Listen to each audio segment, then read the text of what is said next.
Hi, this is Harriet Grayson, your host and producer of Community Culture Showcase. And it's winter time, although you wouldn't necessarily know it on today's date when it's in the 40s and 50s. We were having some pretty unusual weather, and we're liking it very, very much, because who wants snow and ice and all those freezing temperatures? But it's the time of the year when you can sit down with a good book. And so I have with me today an author who has lots of good books out there and available for all ages to read. So it's with great pleasure that I introduce Judy. Hello, Judy. Hi, Harriet. I'm so happy that you invited me to be on your show. We have known each other for a long time, and we have shared writers' spaces together. Yes, we have. At the Big E and the Garlic Festival. So I know a bit about your books. You know a little bit about my books. So tell us about your latest. It's not a novel. It's actually like a memoir poetry book. It's a poetry book. It's a book of poetry. My mom was an English teacher, a journalist, and reporter, and she had written poetry since her teenage years. And she actually had some poems published in the New York Times and Ladies' Home Journal, and she had put this poetry manuscript together, but she never quite got to publishing it. And she and I worked on it for some years before she passed away, and then I have worked on it. So it's finally coming out and going to be published hopefully within about the next month or so. And we have a cover of it. That's it. Yeah. So how'd you get that title? Count Me Never Lost. That's actually one of the titles to one of the poems, and that she chose that as the title for the book. And the poems are mostly poems of love and loss. They're poems around different events during her life, and so it's a wonderful collection, really, and all different subject matters. She actually did a ballad of JFK right after he was assassinated, and then she sent a copy of the poem to then Attorney General Robert F. Kennedy, and she received a signed thank you note back from Robert F. Kennedy. So I am including that in the book, the signed thank you.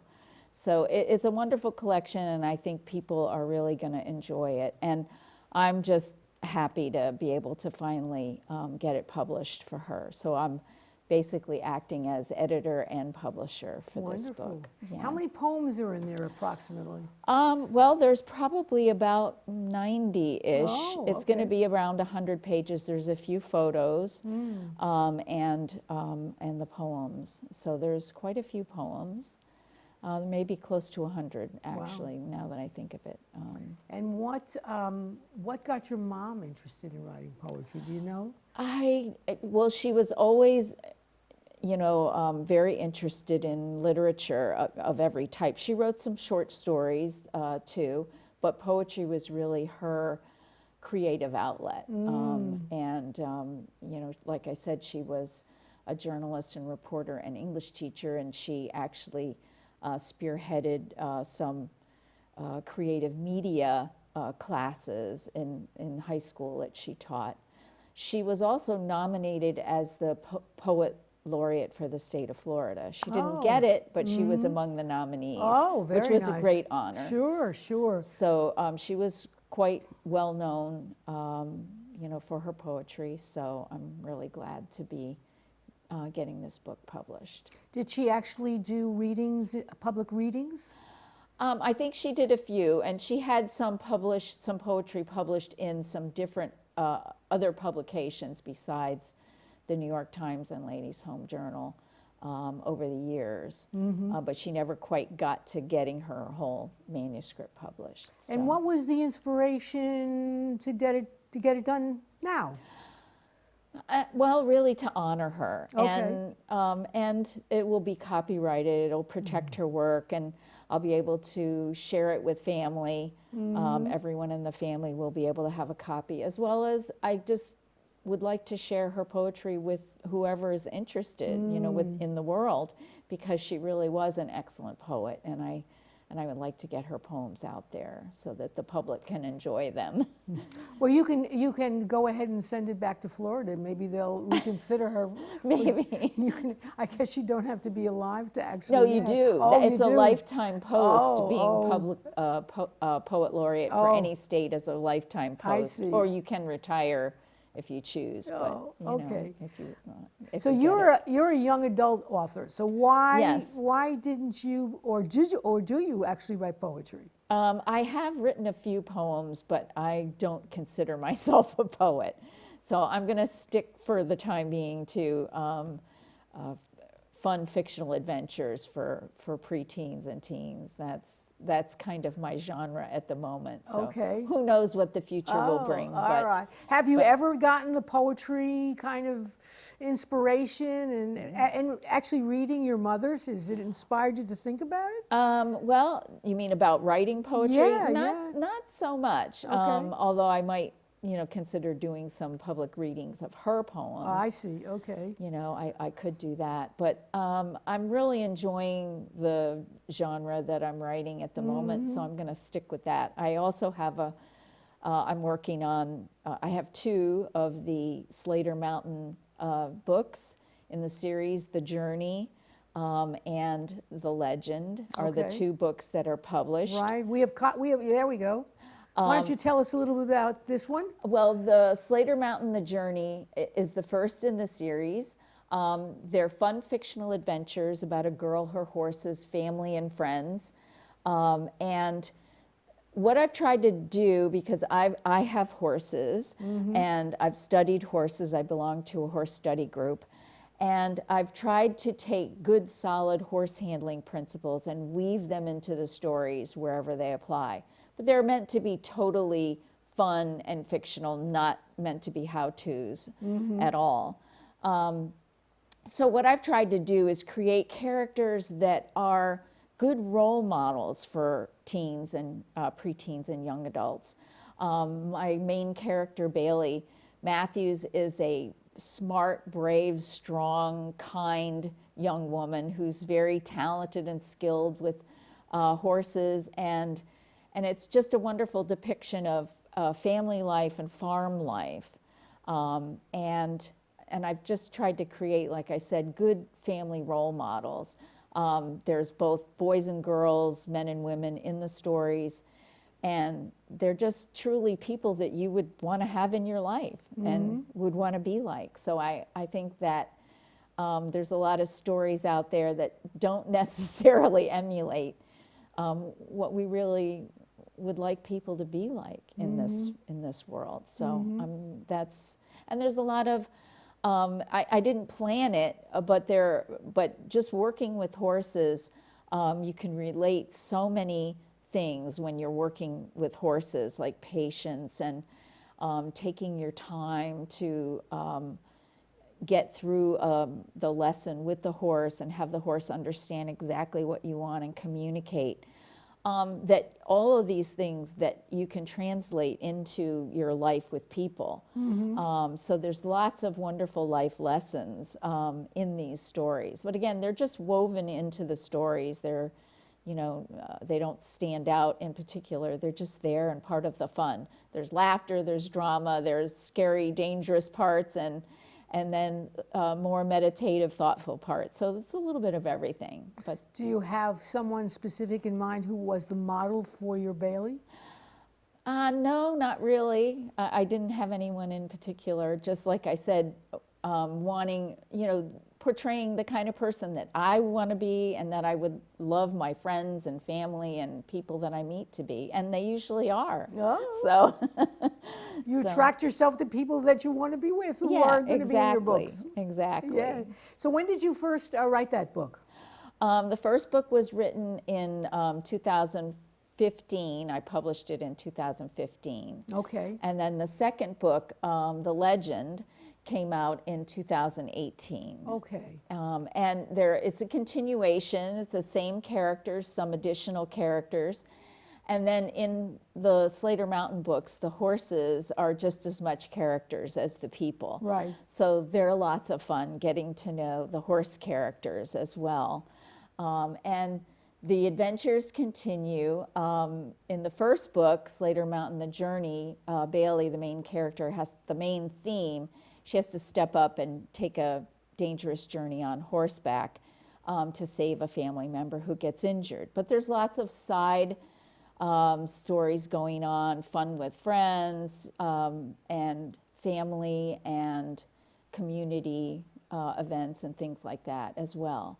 And then in Slater Mountain, The Legend, the main theme is where Bailey and her friend Noah go on a trail ride, and they come across an unusual outcropping of rocks, and they go to an overlook that Bailey wants to show Noah, and then through dangerous and strange circumstances, they end up in a place that time seems to have forgotten. Oh my, okay. And they have to figure out how to survive and see if they can find a way out. They get trapped, and they have to find a way out and see if they can get themselves home. Oh, okay. So it's a real adventure, and involves all the family members too, as you can imagine, who are kind of beside themselves when the two don't show up when they should. Okay. And so it's just a lot of fun. Is there a time setting? Like, is it today? Could it be Modern day? 50? It's now. Okay. It's all now. right. It's current time. All right. Yeah. So. And the idea for the second one is, how did that come about? Did you when you finished the first, did you say, I got more to say, so let me write a second? I guess as I was finishing the first, there were sort of ideas that kept. There were more ideas, so I just kept going. And it's really funny. People tell me that writers use outlines when they write a book. They create an outline first and then work with the outline. And I didn't even know about that method actually, and I just started writing. And the books are as much of an adventure to write as they are to read, I think, because they seem to unfold in the writing as much as they unfold in the reading. So. Well, I can understand that, since I write fiction and I write nonfiction. So my nonfiction, mostly these books for grants writing and fundraising, I have an outline. Yeah. Because I have very specific information that I want to give people, and I also have an order in which they need to be given so people can follow. So there's a lot of logic. When I write my Anastasia Goodman novels with my Sasha Perloff mystery character, just like you described, it happens, and then things evolve, and the way I wanted to end it doesn't necessarily happen at the end. So when I begin the story, I have a particular character in mind. So I created this Sasha Perloff. So here's my character. And then the story, I had an idea for, well, something has to happen. Mine are mysteries, so there's always a dead body. So we have the dead body, and of course then Sasha, as a police detective, has to figure out what happened. But then what happens at the end was in fact not necessarily what I was thinking about when I started the book. So as you write stuff, other things happen. I think maybe writing nonfiction is more likely to require an outline, but you're right, some people are very methodical as authors. I'm not one of them. You probably are not one of them either. Seems that way. We just sort of let things happen, right? Just because there are more things we think our characters can do.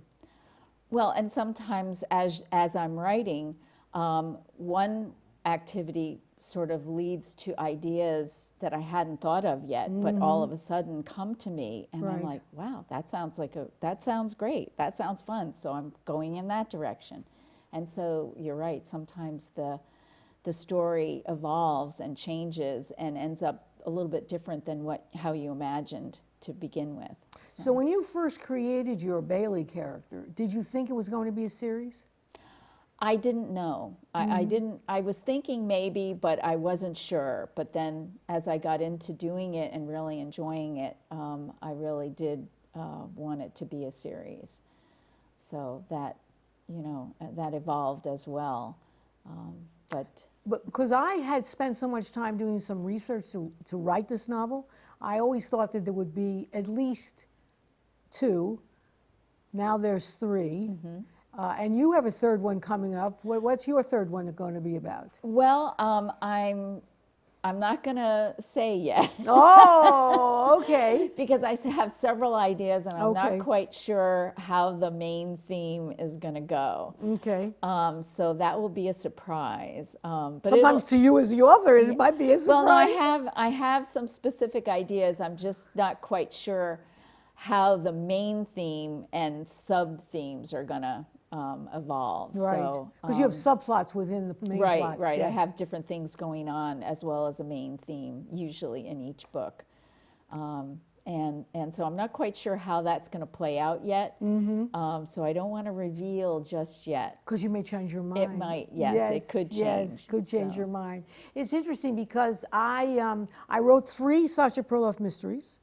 Loose Ends, which was the first one, Death in Diamonds, which is the second, and then The Terrorist. And then I decided to try something different as a novelist. So I've written a book. I am not sure about the title yet, but it takes place in the 1960s during all the crazy stuff that's going on, and the main character is a high school senior. And so it's very different. It's a kind of fictionalized memoir, I would say, of my senior year in high school. Oh, interesting. Sounds very interesting. Yeah, so it takes in the elements of what was happening in the 60s, which I think really defined us, for better or worse, people who actually grew up during that period of time. And it actually is bookended by 2 tragedies that actually happened. So I have the first tragedy is that one of my classmates who graduated the year before came back in a body bag from Vietnam.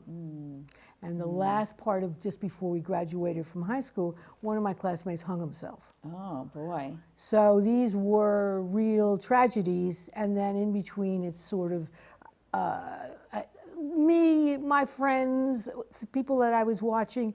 I think we were caught up in the turmoil of the war. Right. I was growing up in New York City.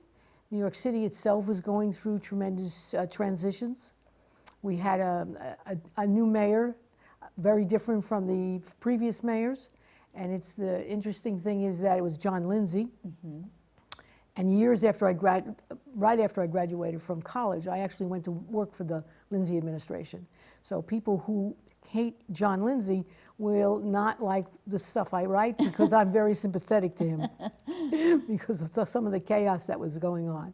And I also think I was a student of the public school system, a very large public school system, I think the largest in the country. Right, in New York City. And it was evolving and changing in a way that the school administrators didn't actually get a real sense about what was going on. So the demographics of the city were changing. So in a public school system, the demographics of the student body were actually changing. And Lindsay recognized that, but a lot of other people did not recognize that, or didn't want to see it as requiring them doing things differently.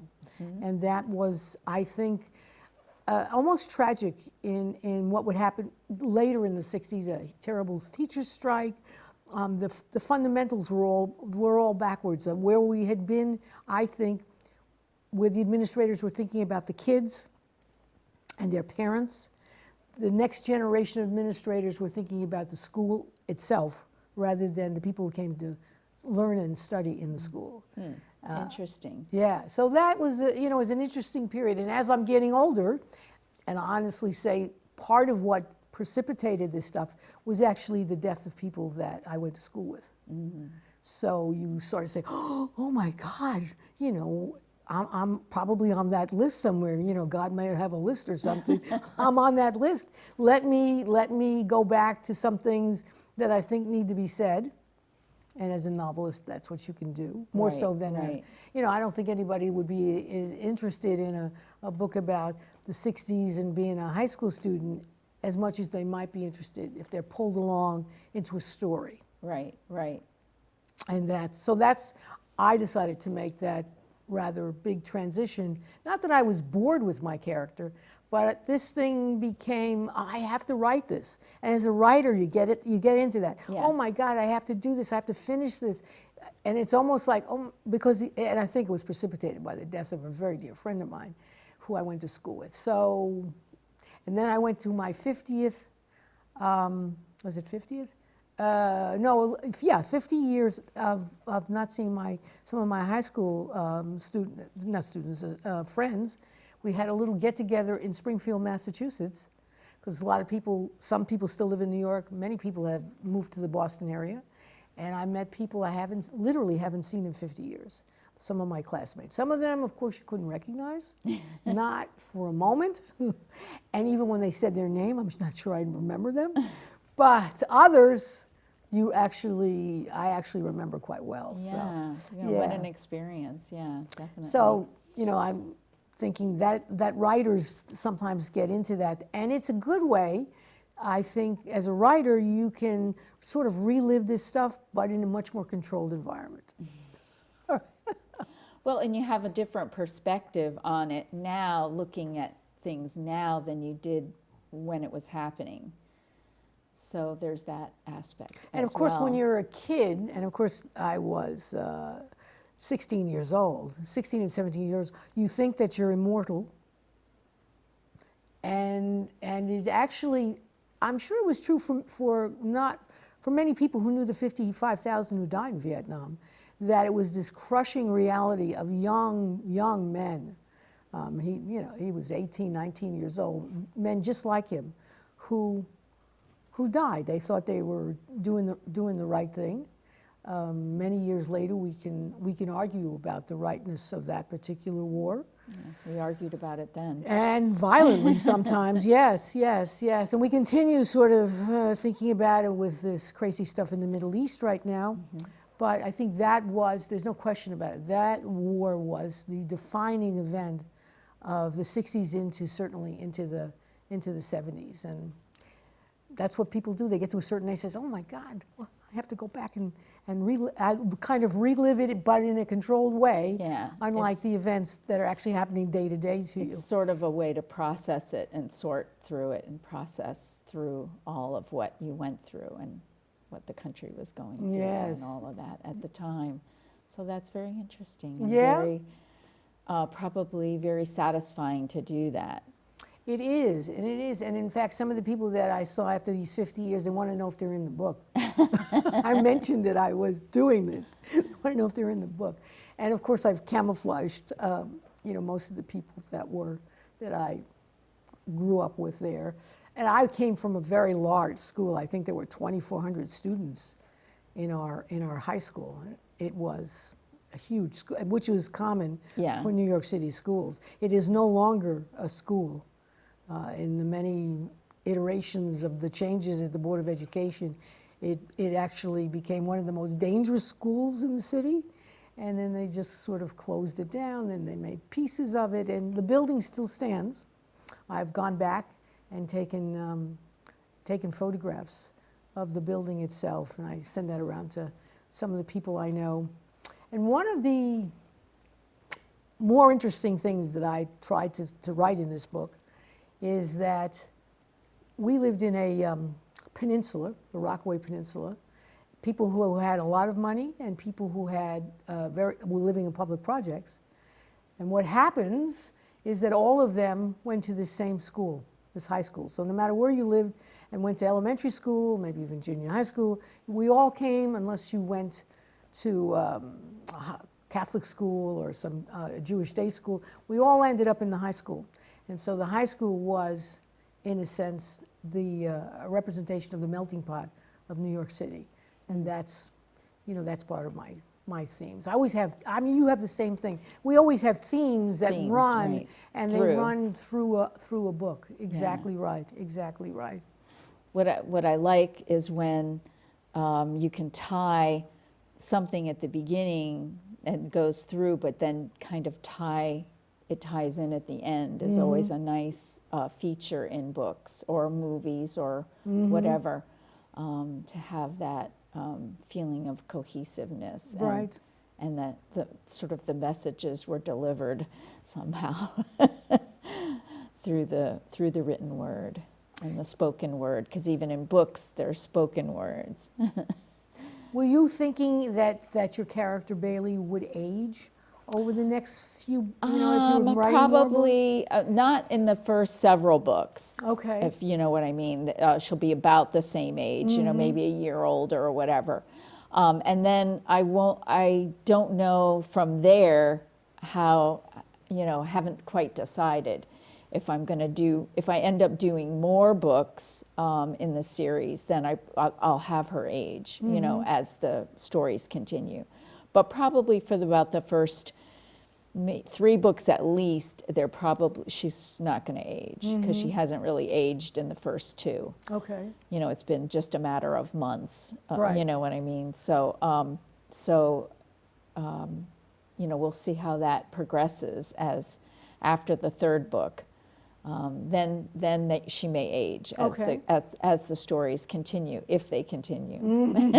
Well, you can always start another series with a different set of characters. Yeah, or one that's true. pulled out of the book itself could become a character. Yeah, we'll have to see how that goes. Because I was playing with the idea with my Sasha series is to take one of the characters, his mother, and make her the main character in another book. Oh. So instead of a 30-something young man, it's his mother who's seen a hell of a lot more than he's ever seen in terms of life. So I ask you that because that of course novelists have done that many, many times. Right. Pulled out a character Right. and then create books about that character and make the original character something secondary. Yeah. It's sort of a plot shift. Yes, that's right. That's right. Exactly. It's a continuation, but a big shift. Right. A different perspective. Yeah. It's sort of, you have this other perspective that you want to write about. So in your case, maybe it's the boy instead of the girl. Yeah, the brother. There's a brother or her friend, Noah, possibly. Right. But I'll just have to see. I haven't considered all of that yet, because I'm still in the process of writing the 3rd book. So. And people always ask me as a writer, so how do you sit down and write? So how do you sit down and write? Do you write every day? Do you put around a time frame? How do you do that? I usually try to write, a couple of pages a day, and sometimes I don't. And then the next time I sit down, it might be 4 or 5 pages or whatever. And I usually tend to write in the evenings when it's quiet. So that's kind of my way of writing. Your style. Yeah, my style is to try to do a couple of pages a day. Because if you wait and you say, well, this weekend, I'm going to sit down and write a dozen pages, sometimes it just doesn't happen. Right. So I just kind of set myself a daily goal, and it seems to be easier to keep. Right. It's sort of like anything else. If you want to exercise or you want to meditate or you want to whatever, it's easier to take it in a small chunk every day rather than, like I said, trying to sit down and write a couple dozen pages on a weekend or something. Your weekdays, of course, you devote to, you have a business beside being an author. Right, exactly. I'm a website designer and graphic designer, so I'm doing all of those tasks and creative development and all of that during the week. But even then, I will, like I said, in the evening, I'll try to set myself the goal of writing a page or 2 every evening. Does the creativity that comes from the web design, does it have some kind of flip into the novels? Do you see anything like that? Not specifically, but I just think, everybody needs creative outlets. And I don't care if you're, if you like to cook inventive foods or whatever it might be. There's you can find creativity in almost any endeavor. Right. So I think people need creativity in whatever they do, whether it's music or art or, some people are way creative at selling. They're just incredibly creative salespeople. So that you can be creative in almost anything. So, but I think one it's piggybacks onto the other. I think it's really incredibly important to express that creativity some way. Now, you're also very active in the community as a female business owner. And I am. And do you want to tell us a little bit about that group that you're involved with and Well, what I'm they're up to? involved with the Southeastern Connecticut Women's Network. I've been a member for many years. I won't say how many, but many years, and I've been on the board. I actually do their website. And they're going to be having a network. They have normally luncheons once a month is their main meeting, is a luncheon meeting. But they're having a Network at Night series, and they have one coming up in February, on February 6th, at the Connecticut Humane Society in Quaker Hill. It's from 6 to 8 p.m. And there will be, it is open to the public, but you need to go on the Southeastern Connecticut Women's Network website and register if you want to attend. And there'll be a talk. I mean, you'll be able to meet some of the animals, which will be fun. And then there is going to be a talk on networking, I believe networking and maybe social media. And I have the wonderful opportunity to have my books there for sale, seeing as they're about relationships with animals. And one of our other members, actually our current president, will have her book, Jamila's Big Adventure, which features, it's a story about her she was in the military and in Iraq, I guess, and getting her dog out of Iraq and bringing the dog home. So she will have that book available at this business after hours type event, Network at Night, with the Women's Network. So again, what day was it? It's February 6th from 6 to 8 p.m. There's usually some small hors d'oeuvres, some drinks or whatever, and then there'll be a little bit of a talk. And like I said, we'll get to tour the Humane Society there as well as having some books for sale. That's great. So it'll be a fun evening and a way to help animals. And will be any book sales, there'll be a donation made to the Connecticut Humane Society from any book sales. Right. And this now event. the group itself, when it meets for luncheons in Waterford, it's a country club? Yes, it's at Langley's, which is in Waterford. It's a golf club. Great Neck Country Club is the name of the club. Okay. And it's Langley's Restaurant. And it's always the third Wednesday of every month. And it starts at about 11:30. And again, you can go on the website for Southeastern. It's SACT, womensnetwork.org, and find out about the organization and upcoming events. And it's a great group. Actually, that was where we met. Exactly right. And it's a great group, mostly women, but we do not exclude men. We do have men members. And it's a wonderful, supportive, like-minded, positive-minded group of women. And a lot are entrepreneurial. Some work for large companies, but there's a lot of business owners, women business owners that are members. So Yes, it's a great group. It's a nice incubator for good ideas or sounding board about ideas that you want to put Yes. forward. And there's quite a number of people that come. Yes, Usually yes. maybe 100 people come for lunch. Yeah, I would say 60, 60-ish, usually for lunch, I would imagine.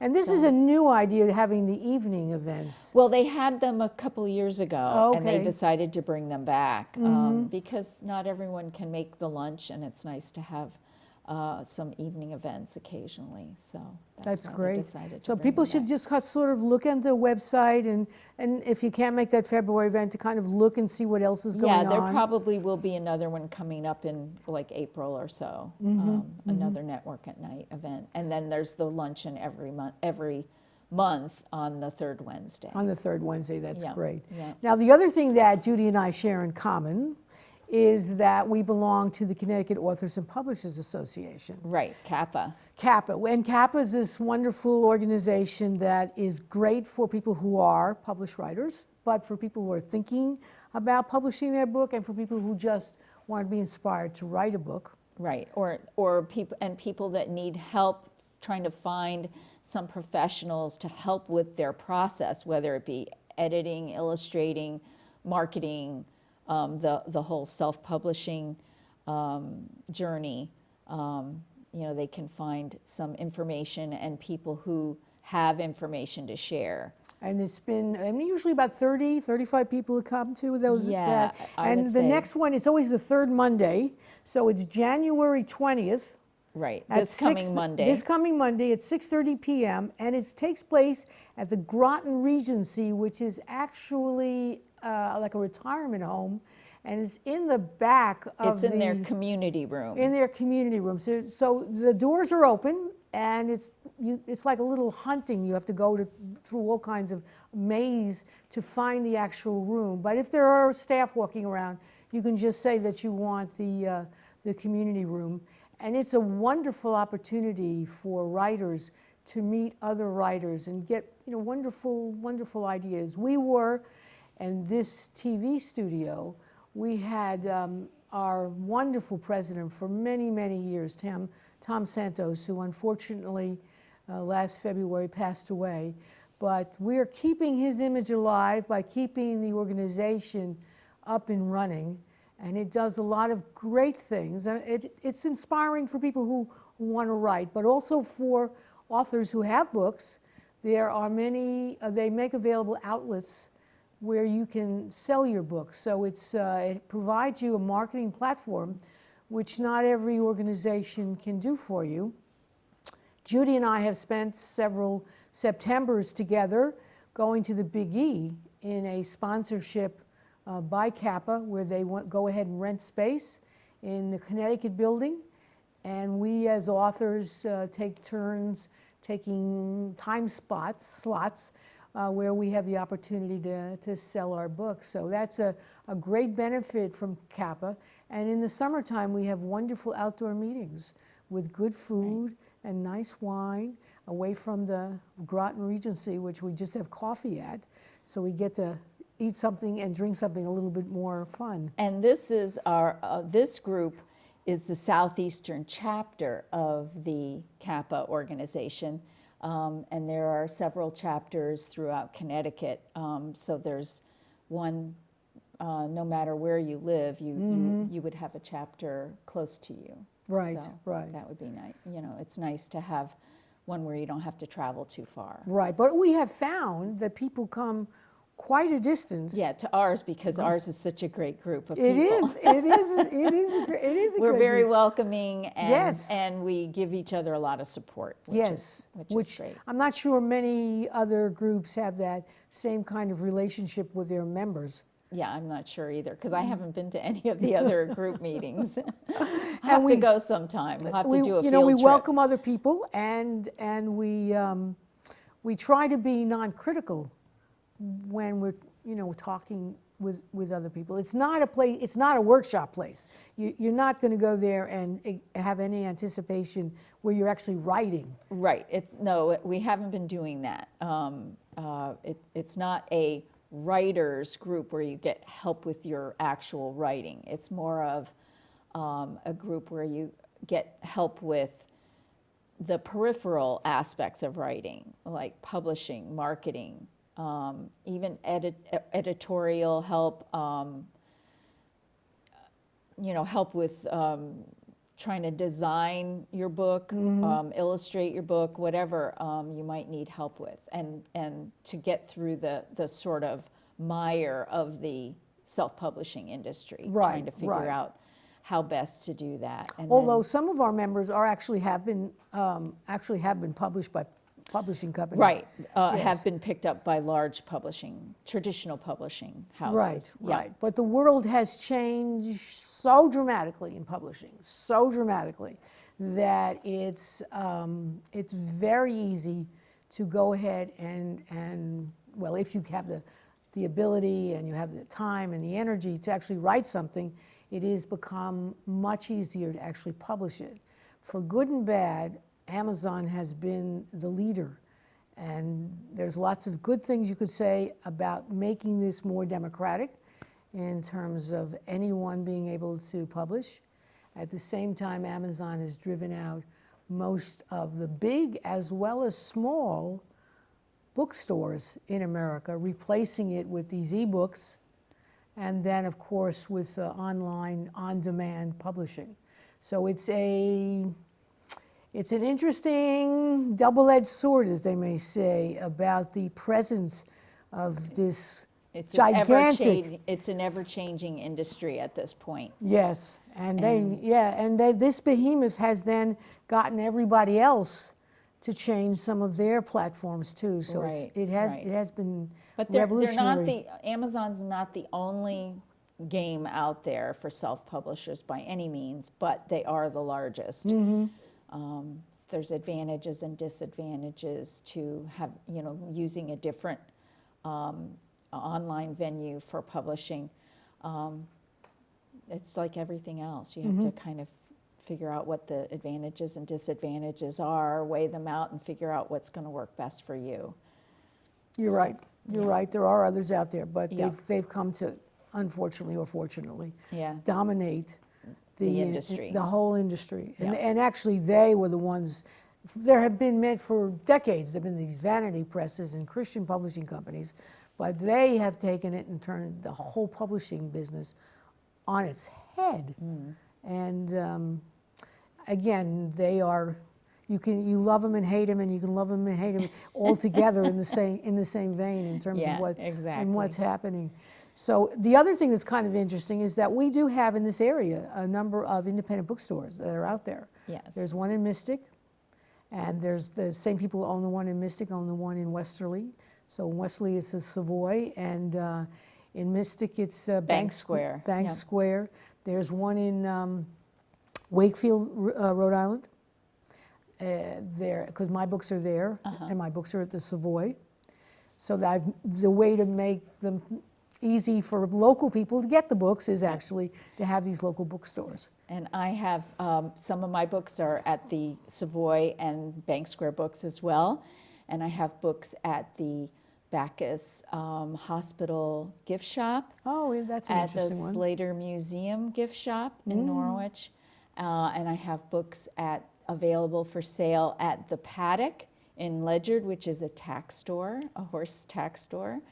And so I've gotten my books in a few different places, and I'm enjoying that and hoping for good things. So one of the interesting things about going to Kappa meetings is we've been able to meet people who actually encourage exactly what you're describing beyond the bookstores. Right. Is to go to market your books in other kinds of venues, places. Right, retail outlets of other types, other than bookstores. Yes, and we've had some speakers come who specifically talk just about that, and sort of give you ideas about where else could I possibly sell my books, and that's evolving as other kinds of retailers figure out. Well, maybe there's another way for me to make a little bit more money, and I'll go ahead and I'll do this. You and I together, and I bet you still do it, go to Agway. Yeah. Oh, right. And I just recently got my books into Mystical Horizons in East Lyme is now carrying my books. So is that a bookstore? No. It's a New Age store. Oh, okay. So that's why I said that there are many different types of retail outlets that you can approach to see about having them carry your book. So yes. Because the traditional ones were, of course, bookstores and then libraries. Right. The thing about being an author and trying to sell books in a library setting is that people think, well, it's right here. I can get it for nothing. So, they can borrow it instead of buy it. Yes, so. Exactly. But they don't get our presents and the autograph. Right. Yes, we have been through a whole bunch of these kinds of things together. Yeah. And someone, an organization like Kappa, if you're thinking about, even if you're published and you're thinking about wanting to expand, come to Kappa meetings. And the Big E is I think is a great venue for being able to get your stuff out there in literally millions of people Right. are at the Big E over a, I don't know, a couple of 2 weeks period. And they used to, and they still do, they have, Kappa then creates a bookstore Right. where many people leave their books. And then people who are visiting the Connecticut building can wander through the bookstore and Right. people pick out Meet books. authors at different shifts and view the books that are on the shelves there for sale. So, And they've been promoting this for years and years and years, Yes. so that lots and lots of people know about it and actually, look for it look every for year. it. Yeah, they look for it and decide the fact that there's 1 million people going through the Connecticut building looking for Pez, the little candy, or looking for some information about going hiking in Connecticut. There, lo and behold, there we are, and with a little sign that says Kappa. Yeah. So these are interesting organizations that if you are a writer or thinking about being a writer, that you can come to meetings and get a flavor for what's out there, what can be done. And what we've done has been a little democratic there, where Tom used to run the whole show. We've sort of divided up some of the responsibilities among a few people. It's interesting how after someone is gone, you look back and you say, oh my God, how did this one person was able to take the time and attention that was necessary to create this whole kind of organization and make it run well.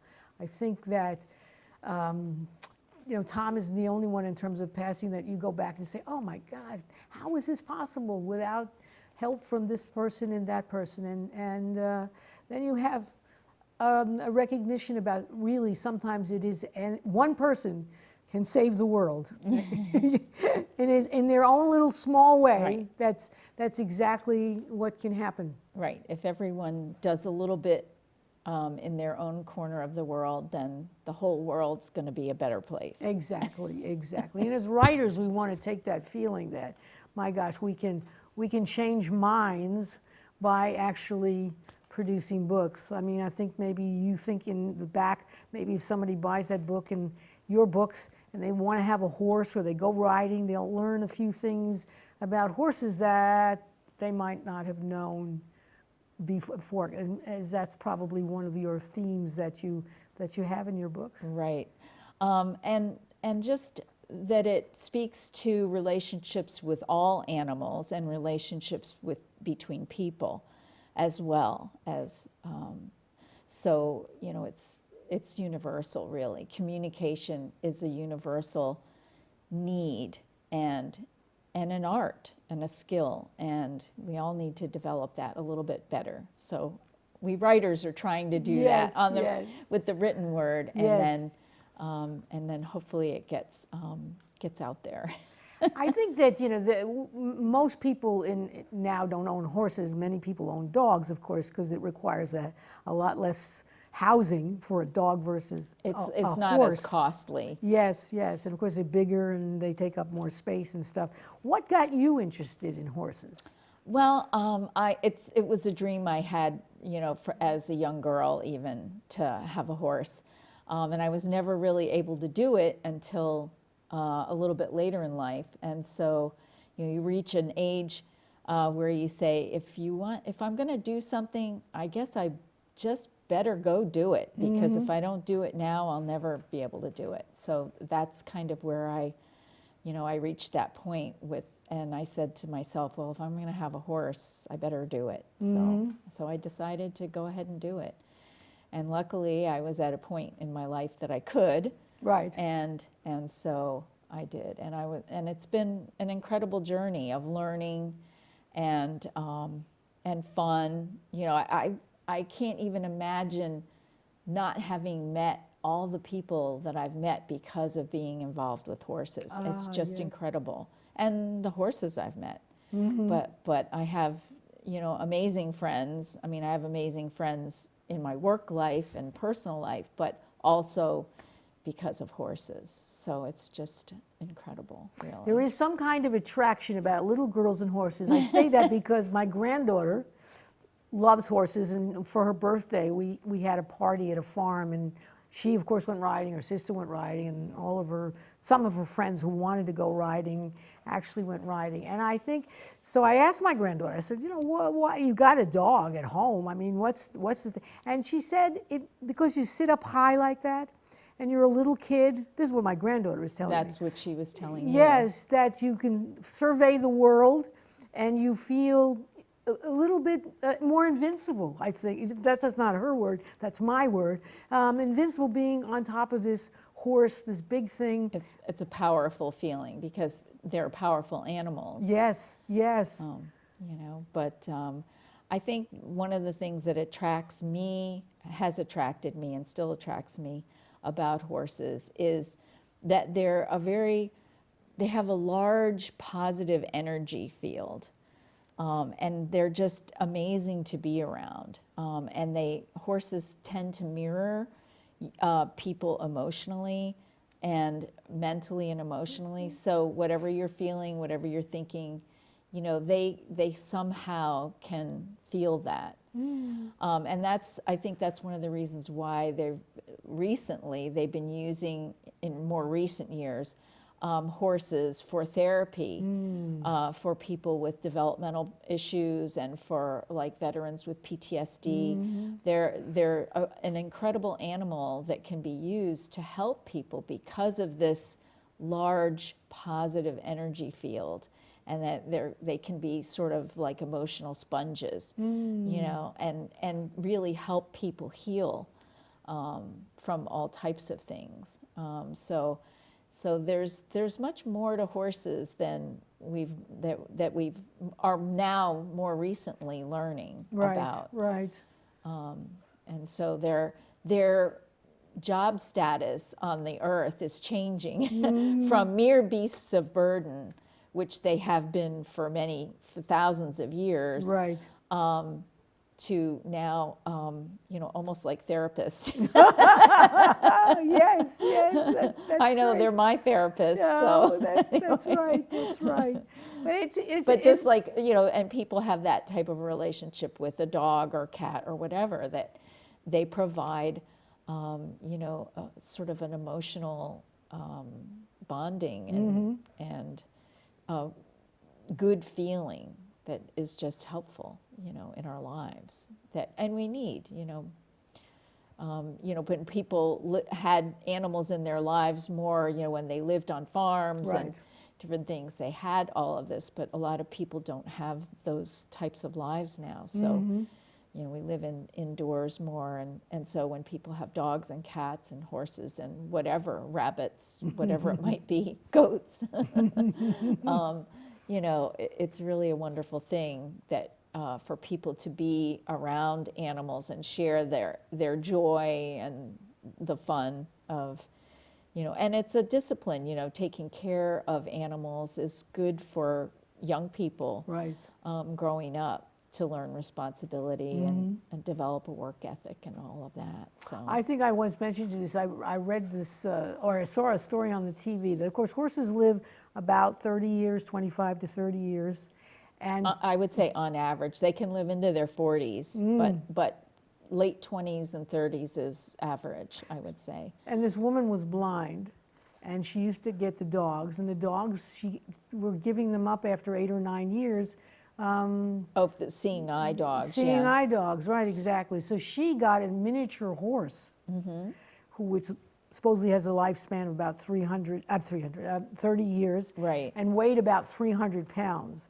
And then she was fighting with things like the airlines about letting her take this horse onto the plane. So I don't know where that legal battle actually ended up. Yeah, I'm not sure. I think there have been some issues with that, but it will be more and more. I think animals are being accepted as service animals. Right, not always in the tradition of just being seeing eye dogs. Right. But actually a whole host, and not only dogs, but monkeys for people who have no ability with their arms and legs. Maybe they've had a terrible accident or something, where the monkey can go and pick up stuff like just an assortment of all, or dogs that now work with people to help them before they have seizures. Right, I they mean, can give a warning before a seizure. Yes, yeah. so it's a fascinating world. So I'm glad that you were able to give a nice story about horses.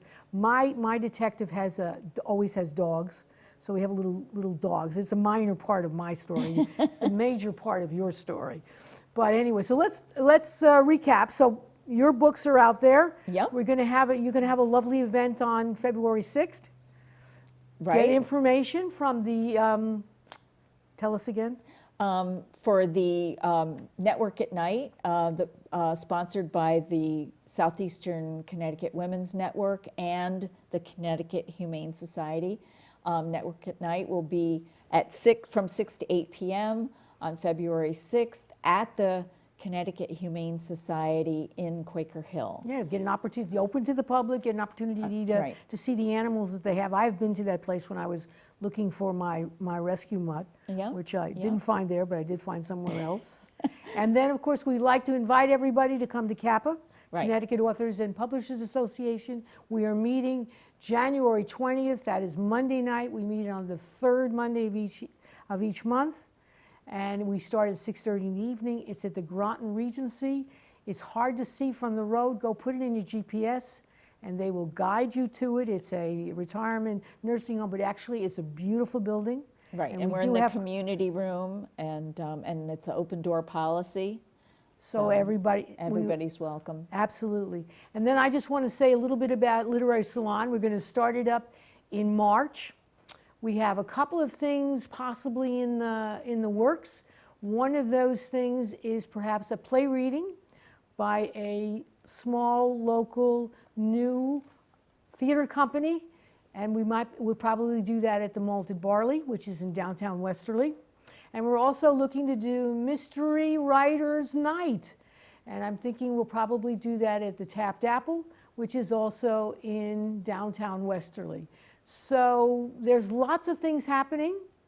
I hope everybody goes out and buys Judy's books. Go out and buy books anyway. It's just keep the writers alive, keep them well fed and able to write more books. So that's what we ask of our audience. I will be in Florida for February, so you won't see me for a while. I'll come back nice and tan and ready to rock and roll again. So this is Harriet Grayson, the host and producer of Community Culture Showcase. Until the next time, read a book.